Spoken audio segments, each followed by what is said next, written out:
Hello everyone and welcome to the 5th ever JoJo's Bizarre Adventure discussion. Today's video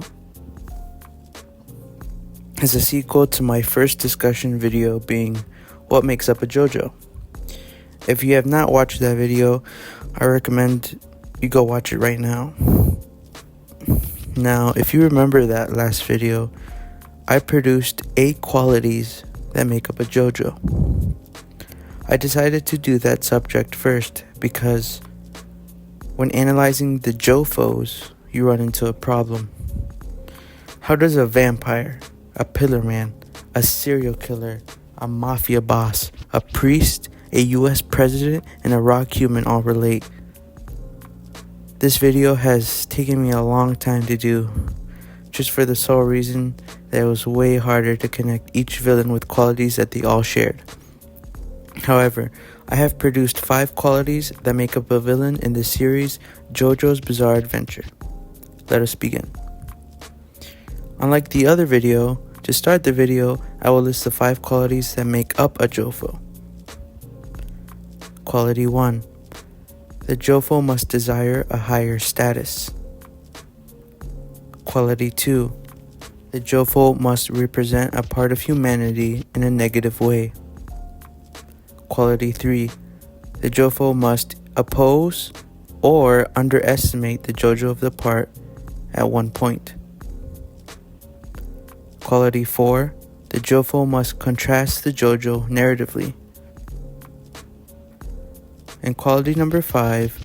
The JoFoe must have a greater power related to fate, at least in the first meeting between the two. That the JoFoe must have greater power, and a power related to fate. The template for all the villains is actually the man himself, Dio Brando.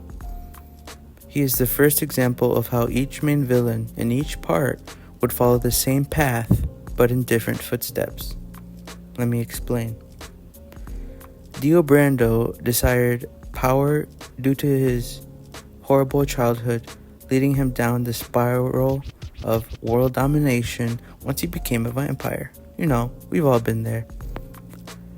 Cars desired to become the ultimate life form, to rule over all, becoming the king of the world.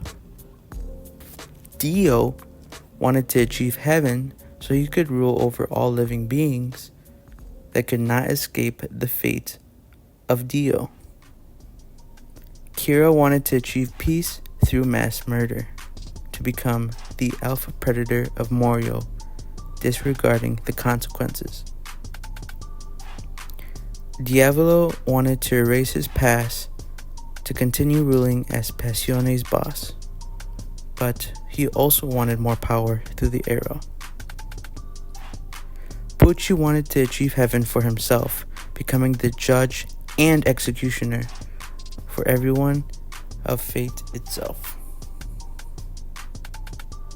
Valentine desired complete fortune for his own selfish desire to make America great again at the cost of the rest of the world. And Toru, he wanted to be at the top of the social hierarchy. He wanted that money, using the fruit. And to prove to others, or to prove to himself, that rock humans were better than humans, sort of like cars. Dio Brando represents the rejection of humanity and how humans can reject others for their own gain.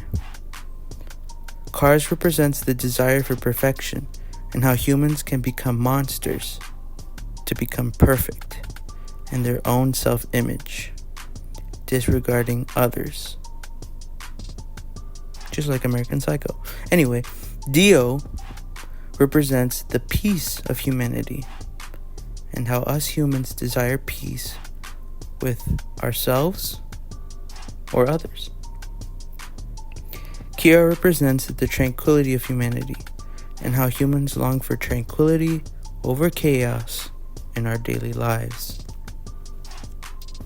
Diavolo represents the control of humanity and how people desire complete control over others or others' actions. And Poochie represents the legacy of humanity and how we can leave long, great legacies for others to inherit. Valentine represents justice in humanity and how justice is executed through one's own experiences or opinions, not truly being fair or equal.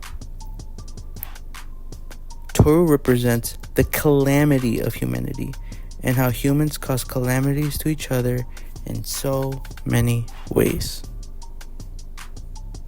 When you were listening to the 5 qualities, you were thinking, oh yeah, I guess all the stands deal with fate in some way, but how does vampirism and being the perfect being relate to fate? Well, if you know the story in part 2, we know that Cars created the mask and he used it on himself to get more power. He technically became a vampire pillarman, consuming life, but he wanted to become perfect. We know that vampirism causes immortality, which contradicts fate itself. Let's think about it. If a human was destined to die at a certain time in the JoJo's Bizarre Adventure story, becoming a vampire goes against fate because they can no longer die the way they were supposed to. They just take that damage,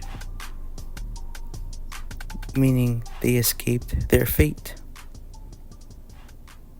Being the perfect being creates an unnatural food chain that should not exist because power is not equally distributed, creating a power imbalance, which shouldn't exist going against fate. This can also be applied to the other villains. 2 other sub-qualities that could make up a JoFoe include 4B, being fashionable through clothing or attitude. And don't tell me you didn't see Dio zesty walk up the wall. 5B, must have confidence in their own powers or abilities. 5C, strategic fighters. I did not include these as actual qualities because each villain displays each of these 3 sub-qualities differently or in different amounts.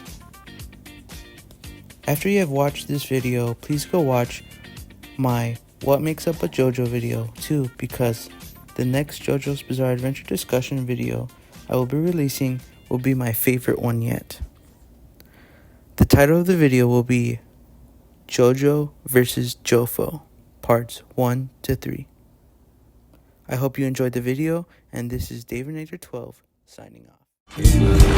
You're too slow! Did I mention my name, Watson? We are Venom. I'm Batman.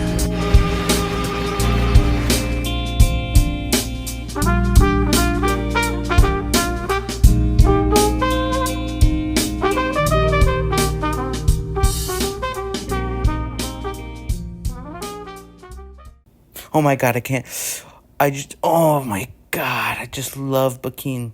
Don't you love Bakin?